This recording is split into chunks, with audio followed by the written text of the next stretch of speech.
This is the Detroit Sports Podcast Network.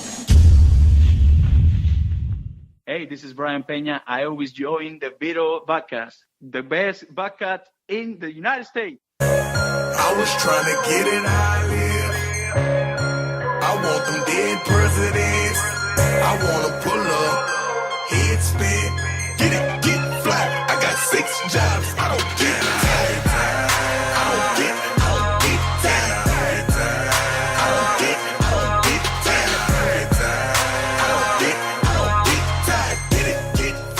And we are still not tired on Two Bad Hombres. I'm your host, Vito Geronimo Churko, alongside my usual sidekick and broadcast partner and fun, that is Doc from Doc and Jock, John Charles McElroon.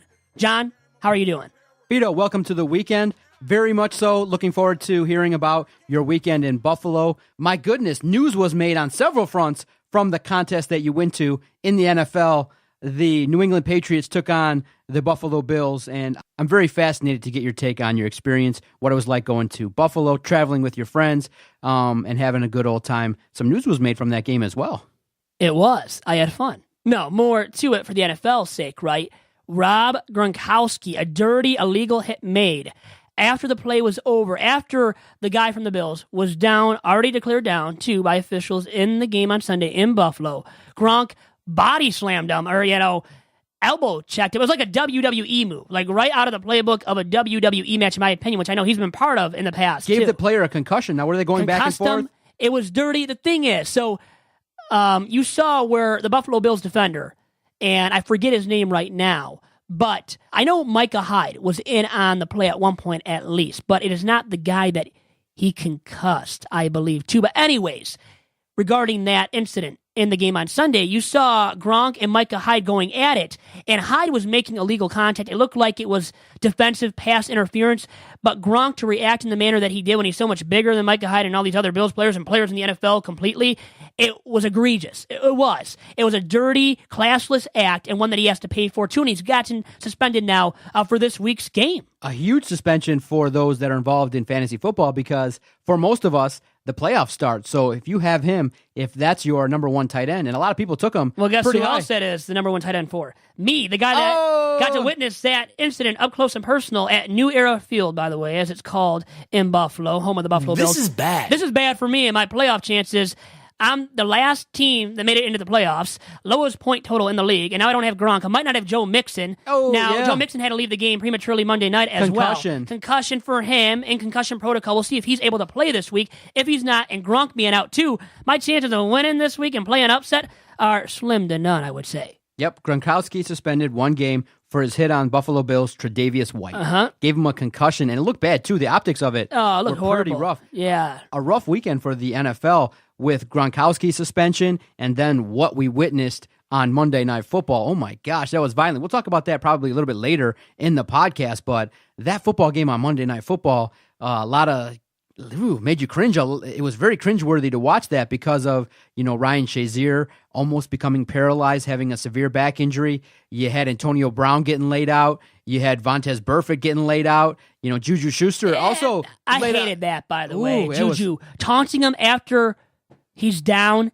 We'll get your opinions on it later in the podcast because earlier this week, I heard a lot of pundits discussing it. Did you know there was a game way back in the day called the Body Bag Game where players were getting hurt left and right, and it was an infamous game in terms of the National Football League, and it kind of harkened back to days where these dudes would kind of rough each other up, and the Steelers and the Bengals, my goodness, dude, they come to play similar to the Steelers and the Ravens when they come to play, so it's an interesting rivalry, but we'll talk about that. But how was the drive to Buffalo? You went through Canada, right? Went through Canada, and who all went?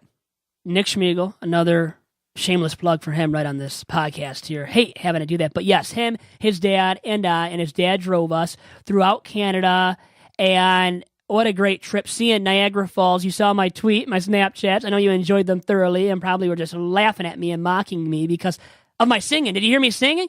I was singing as well, a song about Niagara Falls. Niagara Falls. Something like that, along those lines. And guess what? I got some compliments about my singing. Surprisingly, because I don't think I'm deserving of it, even though I like to tout my singing prowess, but I know it's not anything really good that I have going for me, Doc. How'd you get on the field? I saw the snaps where I wasn't on the field. It was close to the field, so it looked like the field. Is that why you thought they were so cool? From your report, Yeah. if you check back what you sent me, you said this is Vito live from the field at on-field pass. I made it sound like it. So it really looked like it, though, by the way, to the vantage point from which I was presenting super the close. Snapchat. Yeah.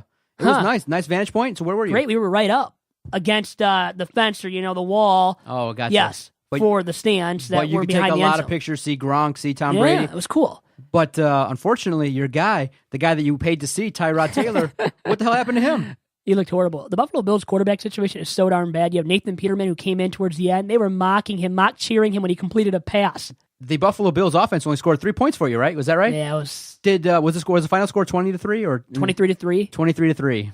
Horrible. How was the game experience? Did you have a good time? Cheap prices, or what? Tell me about the Buffalo Bills Stadium. Was it nice? Cool field. I mean, Bills Mafia, as they are known as, the Bills fan base, vibrant, loud, and proud. Too. I tailgated. I played some football catch. I beat a little cousin of Nick's one-on-one. Not saying much for me when I'm beating his cousin who's like 10, 11, or 12 years old, but still, it meant something to me. So we were playing some football in the parking lot before the game, and Barstool Sports was there. Now, I wasn't a part of those festivities, but I know they were body slamming people into tables. Now, you've seen that before, right? Where Bills Mafia does that. Just stupidity at its finest, right? Funny, though. I mean, those videos go viral. Did you see it? Did you? I didn't see it live. I wasn't around that part of the tailgate. Oh, no. Could you have? So I played it safe, I guess, and I was just doing my own thing with Nick, and then Vito, his cousin. Could you have strolled by Barstool? I don't know where they were. I had no okay. idea. I didn't even think of it, honestly, at that point. And they weren't in my parking lot where I was tailgating at, so never saw Barstool, but somebody had a flag, Barstool Sports flag, at one point in the stadium, too.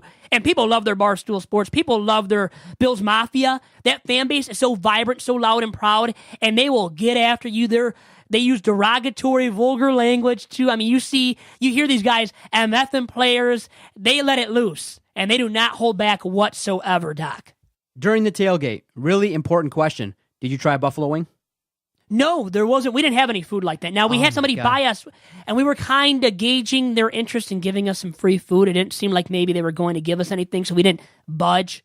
And, we didn't try to barter either, I guess you could say. And I never had a chicken wing or anything like that. Now, let me tell you this really quick. My group that I went with wanted to go to somewhere. We just never did. Vito's a dude that goes to Buffalo and doesn't try any buffalo wings. No. Real slick. You know what I had, which is funny, which I got made fun of for on Saturday night, the night before the game? I tried out a grilled chicken Cobb salad at, Big Ditch Brewery. I got made fun of, but it's what I eat. I like it. It's part of my diet, healthy diet. That's why I look like this, have a sound mind, sound body. Yeah, but a Cobb salad man. has bacon and the cheese. It has a little bit of bacon, avocado, great. I love that. Eggs, whole eggs. I mean, I was loving it, man. Right up my alley. Okay, so now I'm getting a sense of your personality throughout 2017, and based upon the fact that you deny bits for our entertainment, the fact that you go to Buffalo, you don't try any wings. That I'm not a man? No. That you're a guy that is an entertainer. You have that quality, but you need to be produced. You need someone to tell you, dude, go freaking ask somebody for a buffalo wing and say, hey, this is Vito trying a buffalo wing in Buffalo. Or, dude, go up and do something that's of entertaining quality. You have the gumption. It's just you need to be produced. I thought that you would not even have to be cajoled or coerced to eat a buffalo wing. Dude, seriously? I would eat one. By the way, didn't I do enough for you for free over the weekend with those snaps and endless plugs for the DSP network? I wasn't being paid by the podcast network to be there in Buffalo. Okay, now come on, you know that. Before we get to our guest, we'll delay him just a couple minutes. No, obviously I'm disappointed because you sent me snaps. Vito, do you understand that Snapchats go away? That they don't live? If you send it anything through Snapchat, it doesn't go away. So what you needed to do, okay? Now, the Snapchats are fine. You could always send them for my entertainment. And by the way, you said they were awesome. So I would like to provide the text to everybody. Yeah, but then you enjoyed them. You sent me a text, and I can't air it because it's all foggy and it's blurry. It was foggy. I couldn't air that. So now, how do you save a Snapchat? See, the thing is, it became part of my story, though. Yeah. You had to get everything from it. You didn't want the other stuff, though. No, what you from can Niagara Falls. Is what you did is you saved it from Snapchat. You hit that save button. Yeah. No. What you want to do is you want to do two things. If you want to send me stuff Snap for private use, that's fine. For entertainment, for our laughs between you and I, that's fine. But if it's anything that we could put on the podcast, take videos, okay? Don't fall into the habit of using Snapchat to save videos because of the transfer. I don't know how a transfer goes from Snapchat to an Android. It's pretty decent on an iPhone, but you got to be able to separate out because the video you sent from Niagara Falls with you singing and romancing your friends was fine. I like that. But, I was romanticizing a lot of people with that Snap. but the videos from your Snapchat were non-existent. I couldn't air them. So you got to be produced, and I understand that. And I'm lazy, and sometimes I don't ask for what I need. But a guy like you, I got to tell you, look, I want this. I want you to try a buffalo wing or take some videos of the field that I can use for our purposes. So, dude, 3-4 minute videos is nothing really in this day and age. You could take those for your personal use too. So, or at least pictures. I did it for you, though. I did it for the DSP network. I guess when we come to the table for my next contract, my next big contract to sign, which we'll promote to the masses. Where were the pictures? I mean, do you have any pictures? I don't just take pictures. I'm not that kind of guy. I don't care. Then why on earth would you say? I did snaps. I did a tweet. It was on Twitter. It promoted the DSP network. You saw it. Right? Vito, you listened to it. It was funny. In terms of ranking, I would rather have footage of the field than you singing at Niagara Falls. Well, what's more funny? What's more entertaining? What's going to get more likes? Both. I'll tell you. I don't know. I don't know. It'd be close. Based on the close views. Call. No, based on the views, I think that your football stuff or your sports-related content would draw more in terms of that. So I will produce you in 2018. Me. We got to, when we come to the table once again, like I said, for my next big contract here at the DSP Network, we've got to come to terms on that, and we'll work that out and include that in the language of the contract. Yeah, because you said you want to kind of continue to be the journalist that you are, but with that entertaining flair. Fun. Yeah. But no offense, you're a little boring, or you're a little a little too light on the entertaining quality. Like, okay, the way I would ask it is, do I, as a guy sitting at home in Detroit, have a better understanding of what goes on in Buffalo based upon your trip? No. Niagara Falls, you have a complete understanding of. Which is, hey, that was the New York side of Niagara Falls. Yes, that was something fine. Cool, right? From my vantage point. But anyways, go on. Yes, so in 2018, when you do stuff, I will ask for a couple things. I will put, one, I would like a picture of a buffalo wing and a review. And two, I would have asked for some on-the-field pictures that you took from the field at Buffalo. Maybe a picture of the sign of the building or a picture of something of note that's there. Maybe the 4 banners that they had of the losses or things like that. Actually, I just thought of it. You took a picture from Nick. You stole a photo. Yeah, of course. You stole a photo. I Copyright infringement. I did. That's plagiarism at its finest. I'm going to turn you in. I did because of the fact, exactly. So you got a photo? It wasn't for me, but you got a photo of me. Was I in it? And what was the response? People couldn't find you because they thought you were a kid. It was Steve. It was Steve Gemendi of all people, right? So it was funny. It was funny seeing that reaction. Yes, it was funny in that I had to steal a photo from Nick to put out there. Plagiarized. No. Copyright infringement. No, if someone puts it on social media, then the DSP network has the right to pinch it. That's been established. Wow, Good. Good to hear. Hey, we do what we want here at the DSP Network. But overall, it was a good trip. It was a good trip. Good, fun trip overall-wise. Definitely. 10 out of 10, I would say, Doc. Very good. All right, we got a guest coming up. Why do we have Terry Tyler on the phone this week? The Detroit Titans Hall of Famer played at the Silverdome with the Pistons from 78-79 to 84-85 as a member of the Detroit Pistons. He'll be on right after this quick commercial break on Two Bad Hombres. Yeah, we coming now.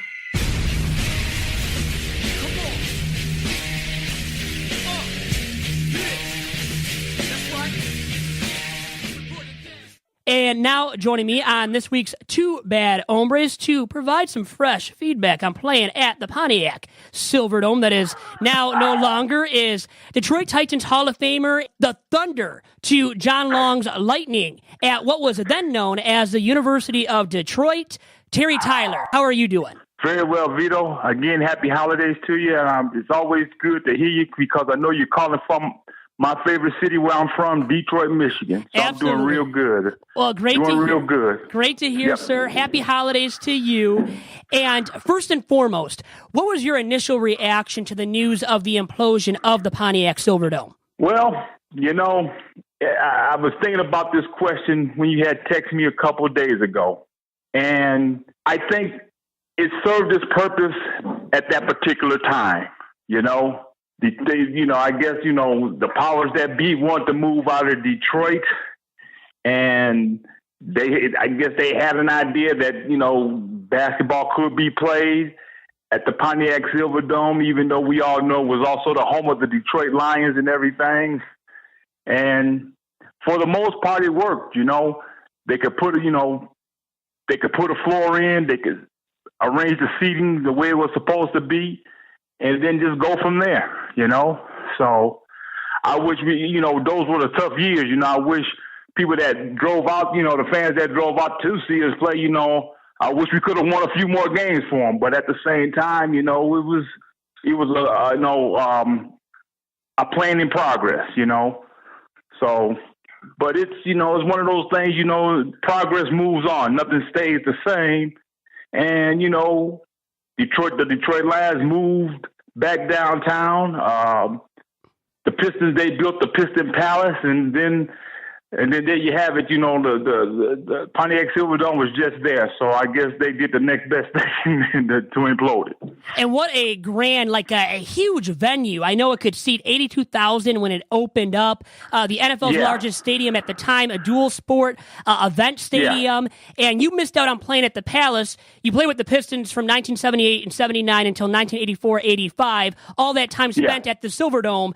Besides for a few games towards the end of that 1984-85 campaign, when snow hit the roof of the Silverdome, the roof collapsed, and you had to play at Joe Louis, I know, the remainder of that regular season and into the playoffs. But you knew the Pontiac Silverdome well, and that's why I must ask you while I have you on this week's episode, Terry, of Two Bad Hombres, what was the atmosphere like and the playing conditions for NBA games at the Silverdome?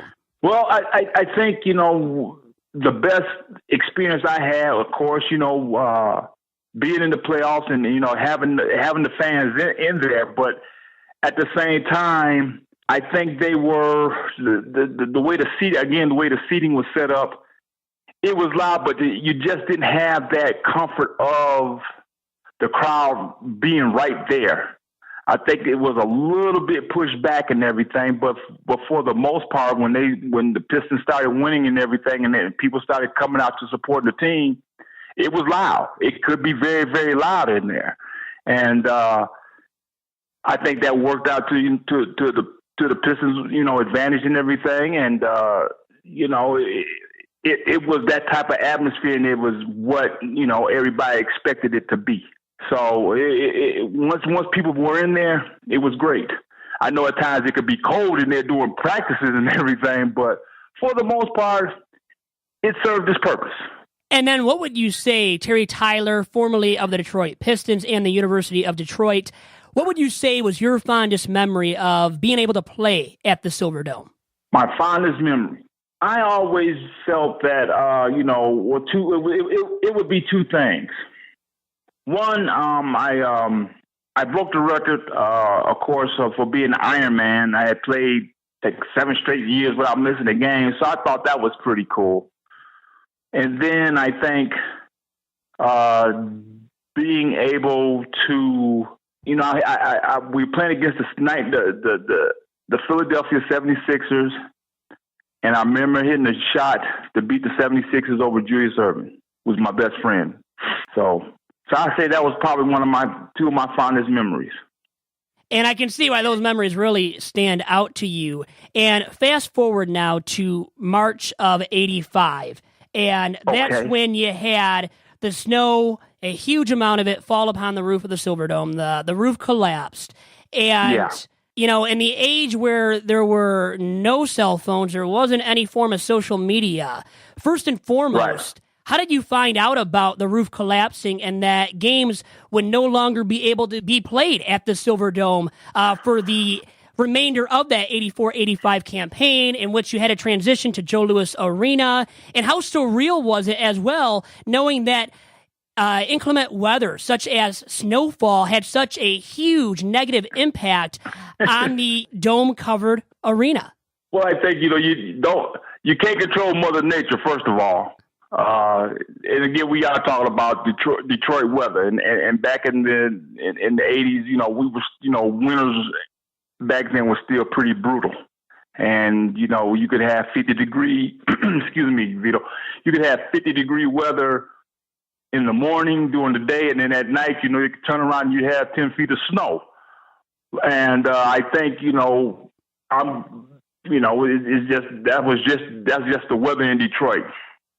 But I think, the main part I would like to say, one, I'm glad nobody was in the Silverdome when we were playing or practicing, or anybody was working at that time in the Silverdome and that incident happened, because from what I remember, everybody that was working in the offices said it was a big, loud crash. And I mean, I guess it just gave in. It just caved in. So I'm very grateful, that nobody was in there, a football game was being played. I'm grateful for that. So it was sort of somewhat disappointing to a degree, but you work around, you learn to work around things like that. And I think, being downtown at Joe Louis Arena was not that bad of an adjustment. It was a lot closer to home, just get on the freeway and just go to Joe Louis. So it wasn't that bad. And it was pretty good, I think. I also need to say it was pretty good for the people that had never went out to the Silverdome. I think for people in the inner city of Detroit to be able to go to Joe Louis Arena and watch a basketball game, which, they hadn't done in a long time, I'm pretty sure they felt pretty good about that. And now, Terry, when the snowfall happened, your former Pistons teammate, Kelly Tripucka, he drove all the way out there to the Pontiac Silverdome thinking you guys were still going to play there. And once again, this was in the age of no social media, no cell phones being present. So once again, how did you find out yourself about the Silverdome not being able to host you guys for NBA games any longer because of the roof collapsing? Well, the only thing I could tell you is, Vito, I think it would have probably had to have been my trainer at that time, Mike Abdenauer, probably was calling everybody, and he told, explained to me what was going on. So that wasn't yesterday. So I'm going off of memory as best I can, So, but I do remember getting a phone call, and it might have been from the Pistons trainer at that time, Mike Abdenauer. So. And then I saw it on the news, and then, of course, I saw it in the newspaper, and there was a photo of how the whole roof just collapsed. It was not a pretty sight. And isn't it something how the times change, how now you can find out about this instantaneously on Twitter, via other social media, via the cell phone? You get a text message from a buddy, from a teammate, and they let you know, or from a team executive. So much different back in 1985. And as you said, as we've elaborated upon already kind of here, Terry Tyler on with me, providing some fresh feedback on this week's episode of Two Bad Hombres, you had to play the remainder of the season, including the postseason at Joe Louis Arena.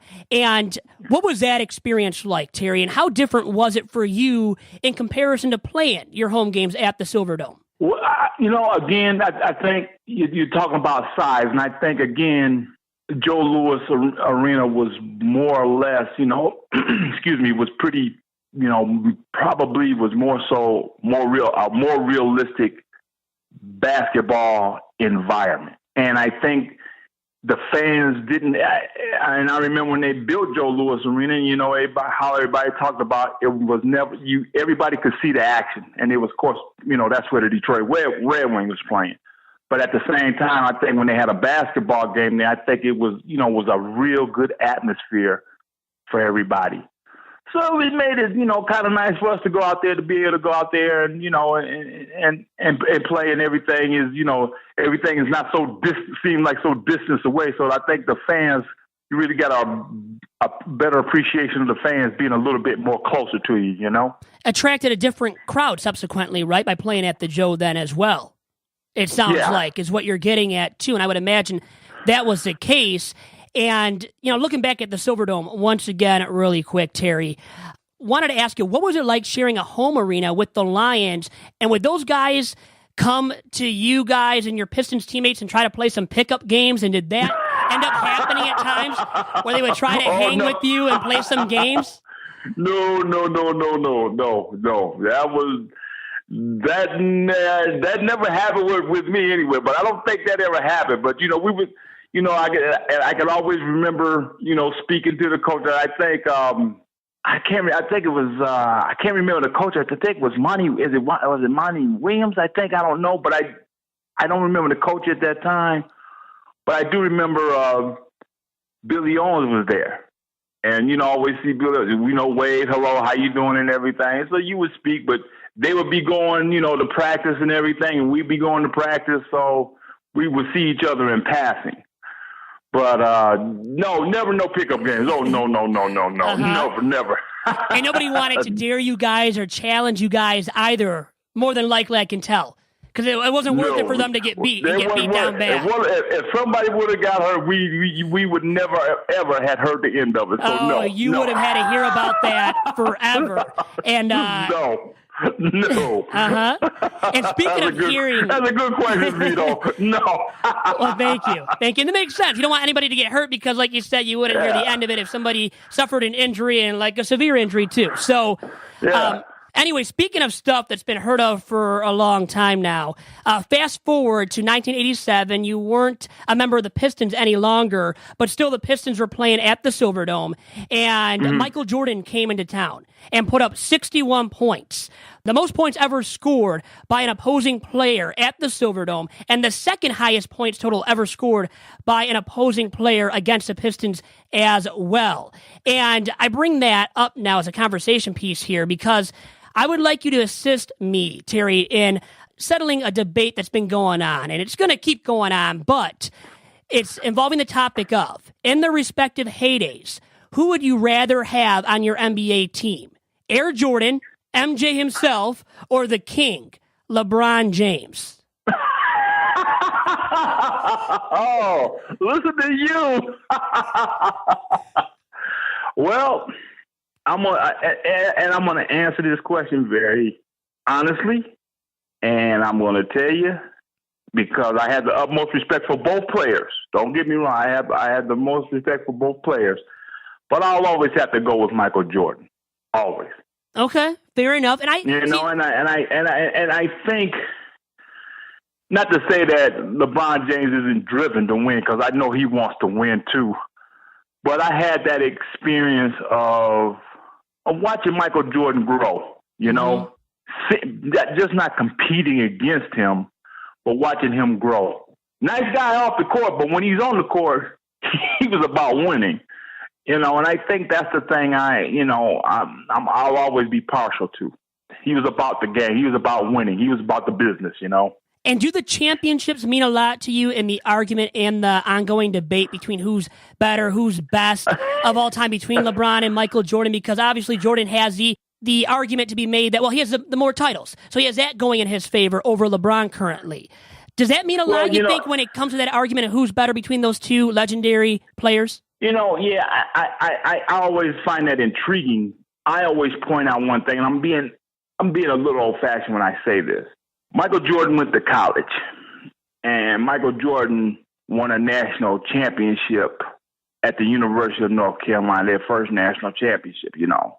And for me, I always felt that was who he was, is getting back to being that player, you know, that impact player, that guy that was going to always take over, just not take over his team, but, you know, it just make the entire NBA better, you know.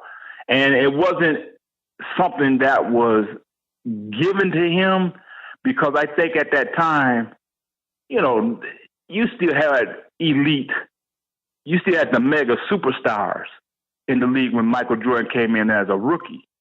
So I think he earned his stripes when he was competing, because Bird was still here.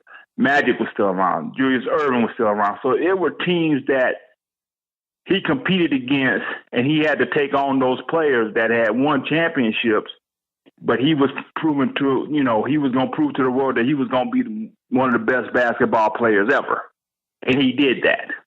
A different level of competition back then, and a different brand of basketball. A tougher kind of defense played as well by the Celtics, by the Lakers, other teams in the Eastern Conference back then that gave Jordan and the Bulls trouble as they grew and got better collectively, and obviously Jordan getting better individually, had those tough foes to go up against. And, I mean, most notably in the Eastern Conference, you have the Celtics and Larry Bird, obviously, but then the bad boy Pistons, and they gave him a lot of trouble and would bully him in ways that you can't even do so nowadays with the current rules that are implemented in the NBA too. Right. And, you know, it was, you know, for example, taunting, you know, that can't be tolerated anymore. Well, you know, back then in the 80s, you know, the 70s and 80s, it was a lot of taunting, you know, and there was nothing ever. So there was nothing never given. And if you were going to talk about winning a championship, you were going to earn it. And I think that's the one thing I always felt, that not just as an individual for Michael Jordan, but also, the Bulls themselves, they had to earn that right. And they did that. They did that. And Terry, as you know, too, you didn't have these guys taking a huge amount of three-pointers either. Like when you go back to 87, when Jordan put up the 61 points against the Pistons at the Silverdome in March of 87, he attempted 0 threes and put up 61 points. That speaks volumes of how the game has changed from then until now. And I think that's the thing where, let's give credit to where credit is due. I think that's, an individual that was wanting to excel at his best. He was putting his mark on the game. And I think that's the one thing sometimes I feel is missed is that, players that go from college to the pros. I mean, I think that, he was so determined to be that player, and he did that. And the game has changed a lot and everything. Now they talk about, I'm looking at guys that are, nearly 7 feet tall that can put the ball on the floor as good as a guard can. They can handle the ball just as good as Isaiah Thomas, or Magic Johnson. And, I look at Kevin Durant, I'm like, holy cow. I said, do people now realize this is a guy that's 6'9", doing 6'10", doing this, It's unfair when you look at it. It's unbelievable. When you look at it, unbelievable. Yeah, from afar, you look at what he's doing with that height, that frame, that wingspan. He can shoot over anybody and score at will and dominate you. And at any position, he can play the 5 even. He can play the 5, and it's and it is unbelievable. It's something to behold, And you take your hat off to the game and just say, this is how far the game has come, So you look at it and you accept it for what it is, Yeah. And the game changes every decade or so, It's going to change every now and then. When it changes, and you can't blink and wait for it to happen, because these players are so good and they're so hungry, and they just doing what they can do to get to that next level. And here's and Kevin Durant's a prime example of a player that's worked on his game to be even better.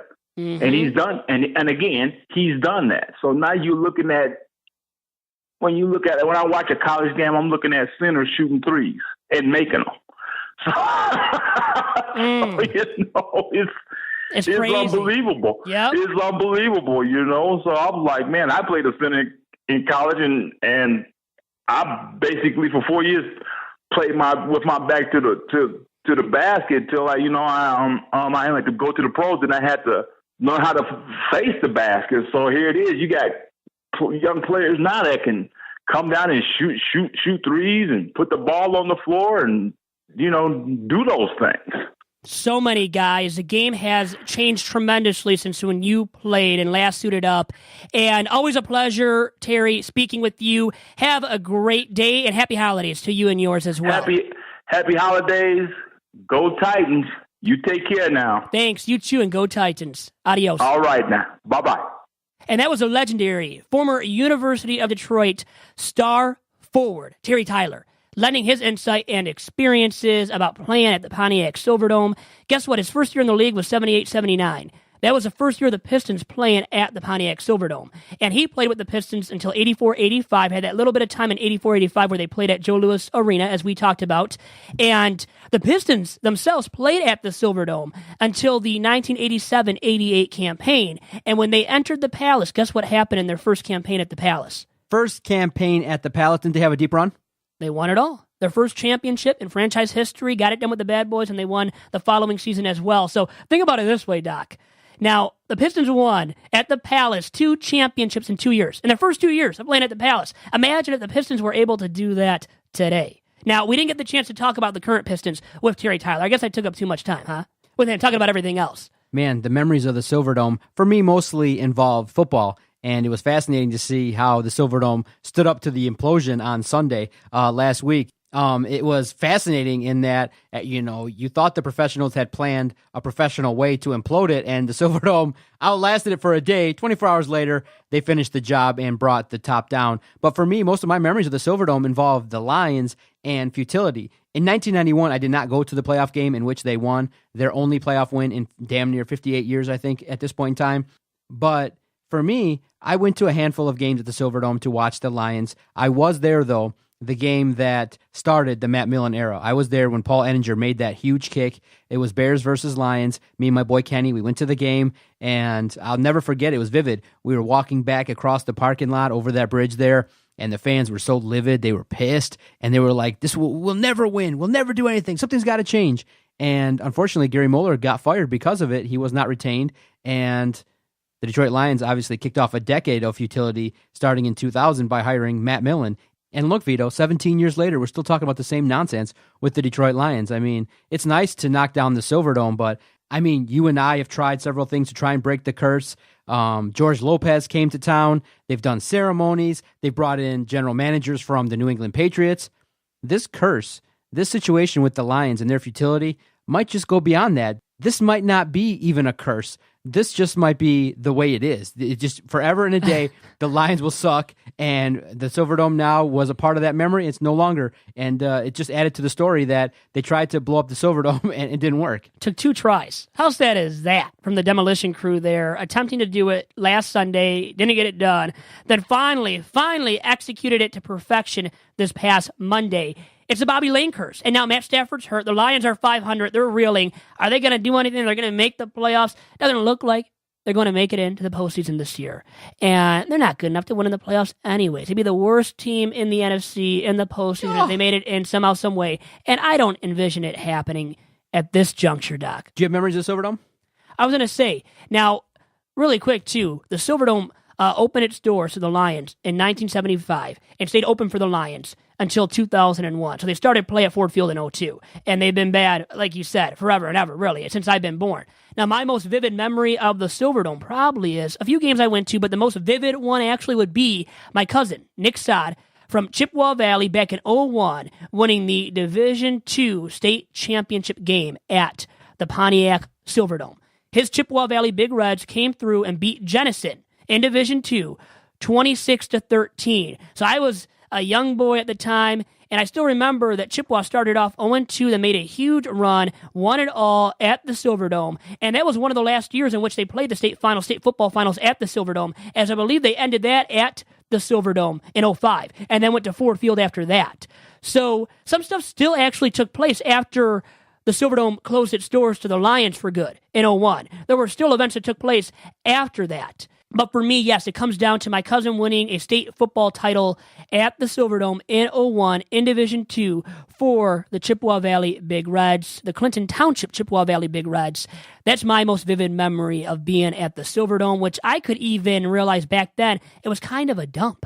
And like my dad didn't like taking me down there when I was younger because it was kind of a dump. The bathroom lines were always long, and the bathrooms were horrible. I can even remember that as a young child, too, going to those games, Lions or state football finals games, Doc. Well, the Silverdome era is over. They finally imploded it, and if you go out there, you will still see remnants of the Silverdome. The process in its entirety is going to take about 7 to 8 months, so it's not exactly all the way done. But at this point in time, it's a fascinating situation to look at the Lions, the history of the Silverdome. People all over Twitter have shared their memories from the Pistons to the Lions to the fights, the paper airplanes I was reminded of that people would throw from the upper bowl and stuff like that. It was just a wild place to be at, and it was indicative of Detroit at the time. Unfortunately, there just wasn't a lot of great success at the Silverdome, but there were still some great memories outside of the Lions as well. Outside the Lions and Pistons, you had great concerts, wrestling events, so it had its story. And hopefully one day maybe it's told via maybe a documentary or things like that. A Doc and Jock documentary or the Detroit Sports Podcast Network documentary. Hey, how about that? Keep up the good work. Maybe we'll buy some equipment. No doubt about it. Some quick notes, okay? If you allow me to really quick here, the record attendance at the Silverdome for a Pistons contest was 61,983 fans versus Boston on January 29th of 1988.